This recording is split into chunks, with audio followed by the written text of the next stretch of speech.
এইবাৰ আৰক্ষী থানাৰ ওপৰত উঠিছে এক গুৰুতৰ অভিযোগ। ঘটনাটো এনেধৰণৰ, এইবাৰ মেট্ৰিক পৰীক্ষা দি থকা অৱস্থাত অৰ্থাৎ ২৭ তাৰিখে এগৰাকী কিশোৰী নিৰুদ্দেশ হয়। বহু ঠাইত পৰিয়ালৰ লোকে বিচাৰ খোচাৰ কৰিও কিশোৰীগৰাকীক বিচাৰি নাপালে। অৱশেষত পৰিয়ালৰ লোকে খবৰ পালে যে কিশোৰীগৰাকীক এজন যুৱকে পলুৱাই লৈ গৈছে।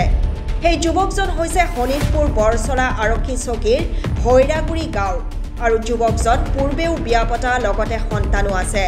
খবৰ পোৱাৰ লগে লগে মৰিগাঁও জিলাৰ ভেলৌগুৰি থানাত কিশোৰীগৰাকীৰ মাকে এখন এজাহাৰ দাখিল কৰে।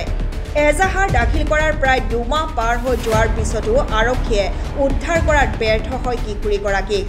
ভুক্তভোগী পৰিয়ালৰ এটাই অভিযোগ, বেলেগ জিলা হোৱাৰ বাবে হেনো কিশোৰীগৰাকীক উদ্ধাৰ কৰিব নোৱাৰে ভেলৌগুৰি আৰক্ষীয়ে। কেছ পঞ্জীয়ন কৰিয়ে নিজৰ দায়িত্ব সামৰি থয় ভেলৌগুৰি আৰক্ষীয়ে। উপায়বিহীন হৈ মৰিগাঁও জিলা উপ আৰক্ষী অধীক্ষকক লিখিতভাৱে জনায় পৰিয়ালৰ লোকে। কিন্তু উপ আৰক্ষী অধীক্ষকক লিখিতভাৱে জনোৱাটোৱে যেন কাল হ'ল ভুক্তভোগী পৰিয়ালটোৰ। পৰিয়ালৰ লোকক আৰক্ষীয়ে বেয়া ব্যৱহাৰ কৰে, এই অভিযোগ কৰিছে পৰিয়ালৰ লোকে। এতিয়া প্ৰশ্ন হয়, দুখীয়া পৰিয়াল হোৱাৰ বাবে ন্যায় নাপাব নেকি পৰিয়ালটোৱে? আমাৰ এই প্ৰতিবেদন চাই মৰিগাঁও আৰক্ষীয়ে কি ব্যৱস্থা গ্ৰহণ কৰে সেয়া হ'ব লক্ষণীয়। যোৱা ফেব্ৰুৱাৰী মাহৰ ২৭ তাৰিখে নিৰুদ্দেশ হৈছে। এতিয়া বৰ্তল দুলাইগাঁও হাইস্কুলত পৰীক্ষা দিব গৈছিল, তাৰ পৰা নিৰুদ্দেশ হৈ গ'ল।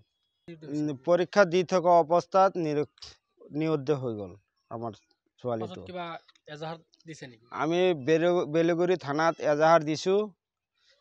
এতিয়া আজি ১.৫ মাহ হৈ গ'ল এজাহাৰ দিয়া। এতিয়াও আমাৰ বেলগুৰি থানাৰ OC ছাৰে এতিয়াও আমাৰ ছোৱালীটো ওলাই আনি দিব পৰা নাই। এতিয়া খালি সি কৈ আছে, ৰ'বা আমি চাই আছোঁ। চাওঁতে আজি ১.৫ মাহ হৈ গ'ল, ১৭ বছৰ। খালি আনি দিম চাই আছোঁ, বিচাৰি আছোঁ, এইটো কৈ আছে। বেলেগ আমাৰ ছোৱালীটো এতিয়া ওলাই দিয়া নাই। পিছত আমি মৰিগাঁও SP অফিচত গ'লোঁ। SP অফিচৰ পৰা SP ছাৰে দিলে এখন কাগজ লিখি দিলে। এতিয়া থানাত আহিলে, তেতিয়া থানাত অহাৰ পিছত OC ছাৰে আমাক কৈ আছে, আমি বিচাৰি আছোঁ, তোমাক কোনে বুদ্ধিটো দিলে মৰিগাঁও যাবৰ কাৰণে? তাত যাবৰ কাৰণে কোনে বুদ্ধিটো দিলে? আমি কৈছোঁ আমি নিজে গৈছোঁ। ধমকি দিছে মোক। কি কাৰণে তাত যাব লাগে? ছেকেণ্ড OCয়ে মোক ধমকি দিছে। ছোৱালী গৈছে স্কুলত, মই কি লগত যাম নেকি?